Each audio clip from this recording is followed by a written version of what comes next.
And I want to say that I'm actually very excited being here today and honored to talking with you. It was great working on this session. This is something that I've been researching at my job. So it was a lot of fun researching about it. And I want to also thank PyData Global for having me today and giving me the privilege to speak with you. So I think we're ready to get started. So today's session is going to deal with notebook to production. And what do I mean by that? We're going to focus on how we can reduce the iteration time from the research phase to deploying our model to production.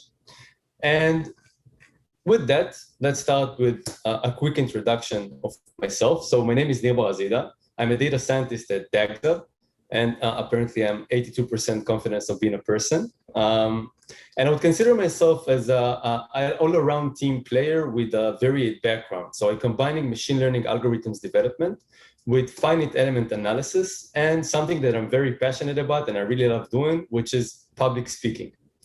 And I'm currently pursuing my master's in data science and machine learning from the Reichman University here in Israel. And I'm researching for the best MLOps practices at my job at DAGSA.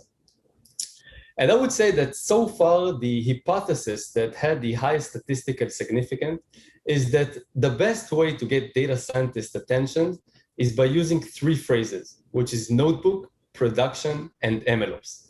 And today we will have them all. So in our session today, I'd like to explore how we can reduce the time between the research phase using notebooks to deploying our model to production. And we'll try to use various MLOps tools and techniques to do so. And implementing DAGSA product playbook, I'd like to start our journey at the end zone. And I'd like to think what will be our considerations when deploying a model to production. And I don't mean accuracy. So the first thing that comes to my mind when I'm thinking about production is that I'm delivering a product to a different team. So this team can be inside my company or outside the company. Therefore, I want my model to be as reliable as possible and in many cases explainable. I also like to reduce the risk in bugs in production. Therefore, our project should be testable. And I don't only mean our code, but also our data, our model, our pipeline, basically all the different components. And when a bug arises in production, and it probably will, we want a way to reproduce the production state. And I don't mean only have access to each of the component, but also to the relevant version that we currently have in production.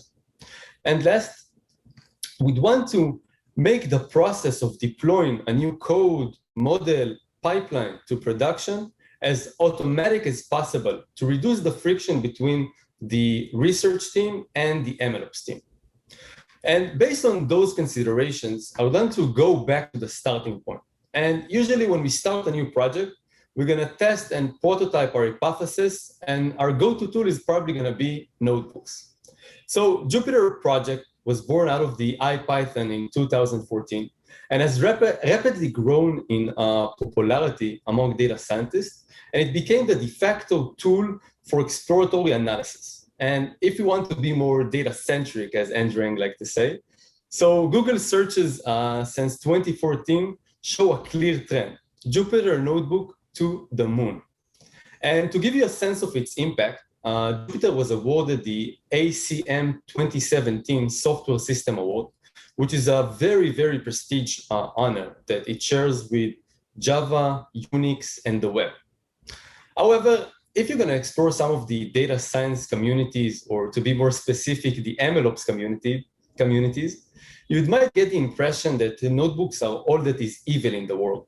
And I argue that. I think that notebooks are awesome. Well, notebooks is a great tool that, after all, gives us superhuman abilities. They give us an interactive way to work with our code, and many companies, DAGSA included, are choosing to use notebooks interface to host their tutorials and interactive menus. They also have built-in visualization, meaning that they are reactive and you can see the result right after you run the code that generated them. And this is also a benefit for communicating our work with our colleagues that are technical or with not so technical stakeholders. And all of this means that Jupyter Notebooks are really great for quick prototyping. However, when your project evolves and grows in complexity, not to mention when you're trying to deploy to production, you most likely hit a wall. And based on the research that we've done at DAGZUB, interviewing more than 150 data science practitioners and machine learning engineers worldwide, we mapped the core difficulties that data scientists face. So first and foremost, as we all know, notebooks can run sporadically, making us put a lot of effort in tracking the kernel state when executing a new experiment, and even harder to reproduce the result of that experiment. Also, collaborating, so sharing and collaborating are messy and not straightforward, but very often required. And also version control. So I don't know if you know that, but behind the scenes, Jupyter Notebooks are basically a very large JSON. And they can not be easily version and diff. So there are some tools that can help us in the process, but currently their usage is ad hoc. Another thing that Notebooks has a debugger tool, but as the notebook gets longer, it becomes a real pain to use it.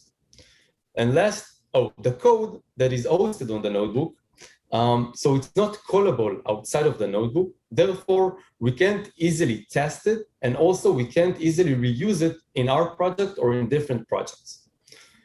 So I would just know that if you faced any more difficulties that I didn't mention here, I'd love to hear about them. So you can write it here on the chat and I'll review it after the session, or you can write me on the Slack channel, on the PyData Slack channel.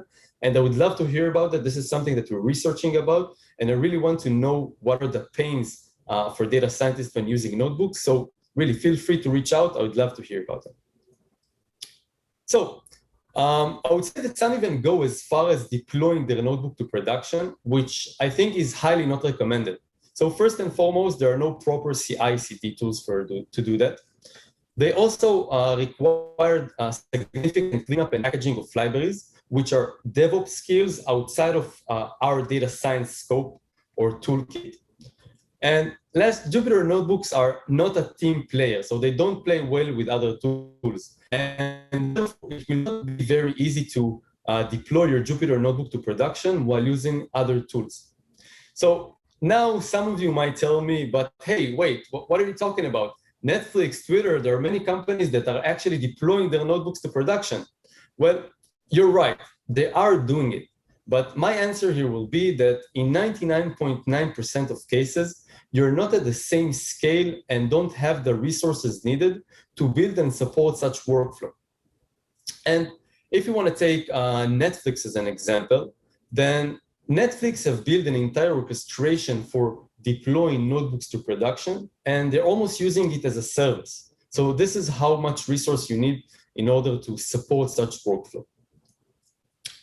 And now that we understand what are the challenges when using notebooks, let's think about how we can overcome them. So I've gathered some of the best practices currently used in the industry and constructed them into a structured workflow that is based on 5 main components.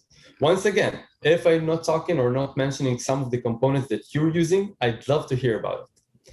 So the first one, and I would say the core component, is to convert our codes to functions hosted in scripts outside of the notebook and import them back to the notebook. Secondly, to use the monorepo structure to reduce complexity and scale our work. To version everything. So not only our code, but also our data, our model, our pipeline, and basically all of the major project components. We'd also like to track our experiments in a way that will aid us to understand the work and enable to other people to review our high-level results. And last but not least, and this is something that is very important, we want to write test functions to all of the project components, which will reduce the risk for bugs in production. So with that, let's dive into each of the components to better understand what capabilities we're going to gain by implementing them. So in our use case, our team lead just got off the phone with the board, and there is a new project in the funnel, Save the World. And they just sent us the data set, and obviously, as we all know, they want a model in production ASAP. So we're probably going to open a Jupyter Notebook and start getting our feet wet. And this is how our project is going to look like. So we'll have our data set and this Jupyter Notebook. And our initial step will probably going to be exploring the data. And for example, we're going to check for a feature distribution. So in this case, we're going to check the distribution of global warming. And this is where the most important conceptual change comes that we need to make. After getting the initial piece of code to do what it was intended to do, you need to refactor it into a Python function that relay only on global variables and take everything as argument. So this is very important, and this is the core conceptual change that we need to make, okay? And now our code will look like something like this. So it's a function hosted in a script outside of the notebook, and it gets only argument and use them. And now we're going to simply import the script to our Jupyter Notebook and give it the variables that it needs in order to plot the distribution, okay? And this is very important because now we can write unit tests. So we're going to talk about what we're going to gain out of it, but this is very important to do. So by implementing that, we're going to simply add another Python script to our project, which is plot outliers or plot distribution, whatever. By implementing this flow, we're going to gain three main capabilities. So first and foremost, we will be able to run unit tests on the functions to make sure that we don't fail in production, which is very important. And a lot of data scientists don't give it the attention that it needs. Also, we're going to stay dry, meaning that we don't repeat ourselves. We can now easily reuse the code in this project or anywhere else in other project very easily. And we can use static code analysis tools to flag programming errors, bugs, and many more, which is a good practice for developing code. And now that we made our project much more modular, I would want to leverage it and become more scalable. And I would do that by implementing the good old-fashioned monorepo strategy.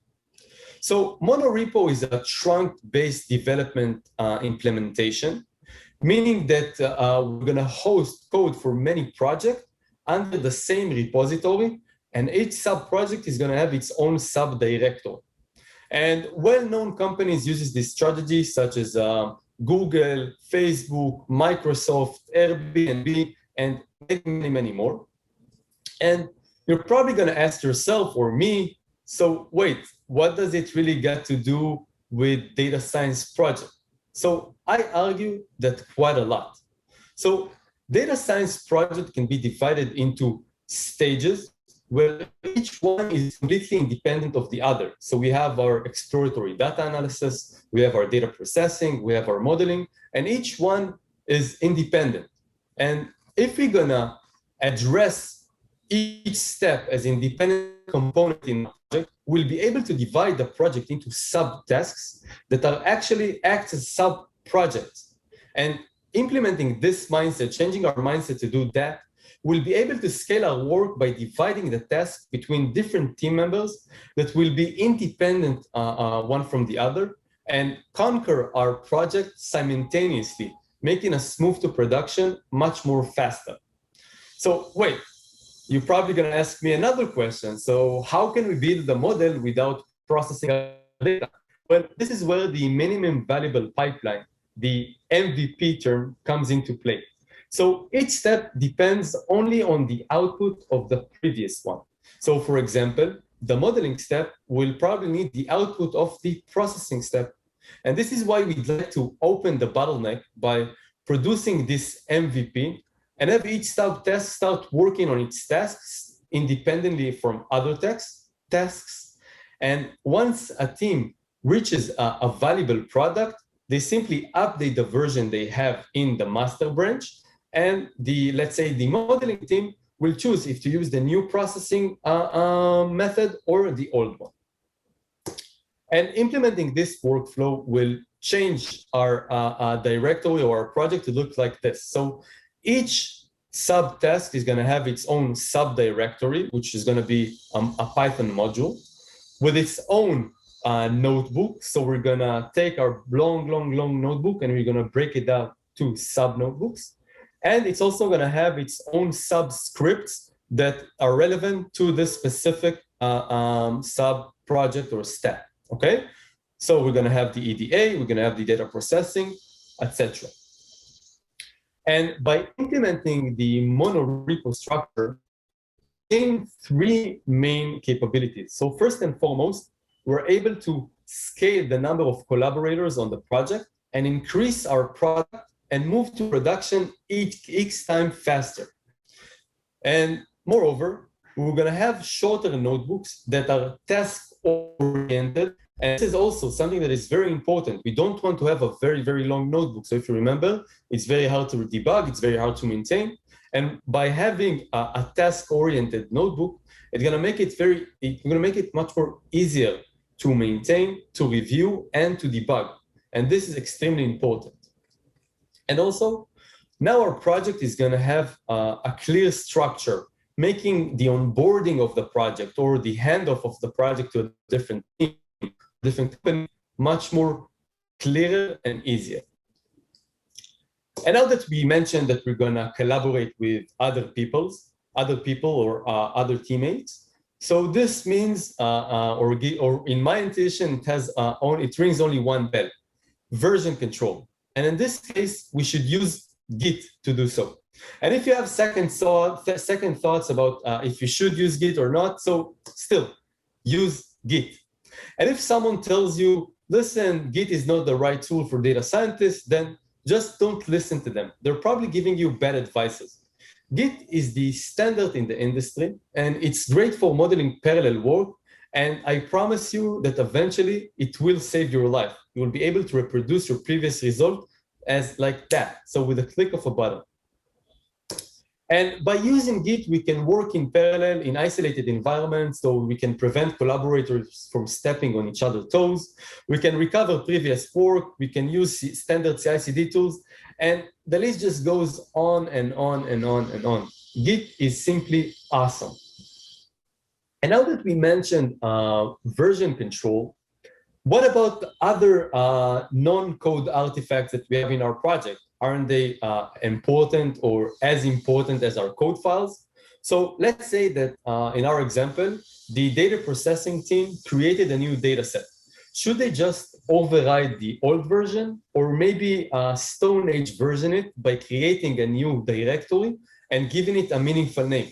So I argue that both options are very bad. And this is why we'd want to also version all of the large files or components that we have in our project. And now another question that you might ask yourself, okay, so why not simply use Git for this task? Well, Git was designed to manage software development project and versioning text or code files. Therefore, Git doesn't handle large files very well. So another question might be, so why not use Git LFS for this task? Well, Git LFS is better than Git for managing large files, but when scaling, it fails. And another thing that both Git and Git LFS are not optimized for data science workflows. And to overcome this challenge, a lot of powerful tools emerged in recent years, such as DVC, Delta Lake, Dolt, LakeFast, and many, many, many more. And at DexUp, we're integrated with DVC, which I think is awesome because first and foremost, it's open source, and we believe that it's very important. It also provides additional capabilities such as pipeline, supporting many cloud providers such as Google, Azure, and many more. And also, they have a great community. So I highly recommend using DVC, but really it's a matter of taste, and it's up for you to decide how you want to, or with what tool you want to version your large files. And once we're going to version all of the project components, we'll have our code, our data, our models, all versioned under a single Git commit, making us reproduce our large files with a click of a button. And also we'll be able to share our large files within the team much more easily. So we don't need to tell them, listen, go to this directory with this name. We can simply either send them, share them a link, or give them the Git commit that refers to the specific versions that you want to send them.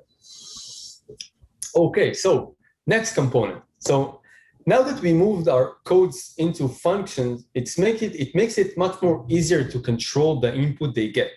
And this helps us to control the configurations of every run and track the hyperparameters of every experiment easily. Therefore, we want to take or to move the configurations that we're using for each stage to an external file and then simply import them as variables. And in this case, I'd highly recommend using Hydra, which once again, also it's open source. So it's great in my opinion, but also they're very good in managing configurations for a large scale project. And I think they're awesome, but once again, up to you to decide. But you can probably imagine that tracking each experiment with Git and even every set of hyperparameter can become a hassle. So you need to git commit, git add, etc., or git add and then git commit, which is going to be a pain. So this is why we'd like to automate the logging process of our experiment for each run. The same as for large files. There are a lot of tools that emerged in recent years for experiment logging, such as weights and biases, MLflow, Neptune, TensorBoard, and many more. And in this case, I think that it doesn't really matter with which hammer you choose to punch or hit the nail, as long as you punch it through. And I think that in this use case, the best thing will be to mix and match between the Git logging and the external experiment tracking. And by implementing this, we can easily understand the research history and enable other people to review the high-level results. We can reproduce experiment to some extent very easily, and we can avoid ad hoc loading of our experiment, which will probably will vary between different team members. And just before we move into production, we'd like to make sure that we're checking two very important boxes. So the first one will be before we deploy our model to production, we'd want to move all of the logic stored in the notebook to Python script. So we're going to take, it can be a sequence of cells or just a single cell.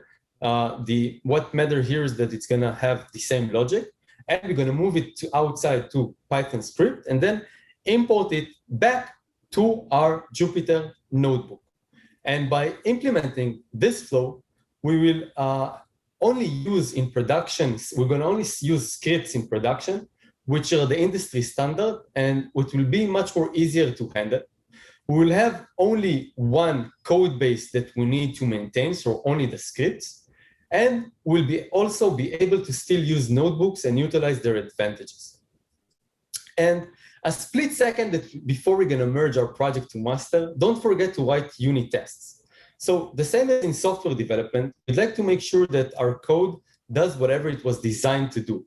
And it goes with visualization, data processing, and even modeling. So for example, let's say that our model classifies images of cats and dogs. So you want to test its performances and see how it works with an image of a chihuahua and make sure that it works properly. And we all know that unit testing can take or can consume a lot of our time. Therefore, we'd like to make sure that we're writing them only for code that goes in production. So my 2 cents here will be, don't rush yourself into writing them. And by implementing this flow, we'll probably get fewer bugs in production, which will increase our sleeping time. So by that, we reach to the end of this session. And if I would have to sum the last 30 minutes into one sentence, it will be, try to develop your code for a notebook and don't develop it in a notebook. So from the get-go, you need to think how about the end goal, which is deploying to production, and what will help you later on to reduce the iteration time to production, and while reducing the risks of bugs in production. So moving to Python scripts that are much more easier to test and easier to deploy, writing unit tests, version all of our project components. All of this should be in our mindset when we're starting to work on our projects from the get-go, and it will later on help us to deploy our model to production much more faster and then iterate over it to improve our results, and it will be much more easier. So with that, we made it on time, just a split second before 12. So I want to thank you all for joining. I know that we're short on time. So if you have any questions, I'd love to answer them on the Slack channel. So please, you can refer them on DM to me. So my name is Nir Barazida.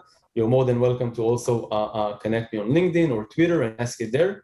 And I really want to thank you all for joining and seeing such a big turnout. It's amazing. Thank you so much, Nir, for being with us. So as we're very short on time, we have 1 minute left, so I don't think we can open to questions. What I would recommend, please continue the conversation. You can go to Slack. Other option, you can also go together now and have a more of a conference feeling up to you. Nir, thank you so much for being with us and presenting at PyData Global. Thank you so much. Thank you so much. It's great being here. And PyData it's amazing. So we have a branch here in Israel, and I'm joining each meetup. So I want to thank you for doing this amazing things that you're doing worldwide. And I see all the thanks and great sessions. So I'm honored, and really thank you all. And feel free to DM me, reach me on LinkedIn. I'm here, and I would love to chat and listen to your issues that you're facing and how we can overcome them. And check out the exam. Thank you so much. Bye-bye.